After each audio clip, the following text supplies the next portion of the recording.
Good morning. So this is a problem on linear kinematics. Again, graphical question. Now, if you see the question is one graph has been given, which is position time graph, and that has been shown in three parts with the help of dotted lines. And using this position time graph, we have to find out which of the following, of the five graphs represents the equivalent velocity time graph. Now there is a particular method you do this. If you see the part 1 of the graph, you can see it has a concave nature, and the concave nature is upwards.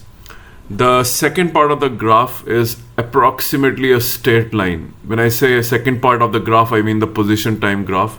And the third part of the graph is concave down. Now concave up represents positive slope. The straight line, which is the second part, represents zero slope of the velocity time, and concave down represents negative slope of the velocity time graph, which means deceleration. So choice D is correct. You can pause the video and read the answer carefully. Thank you very much.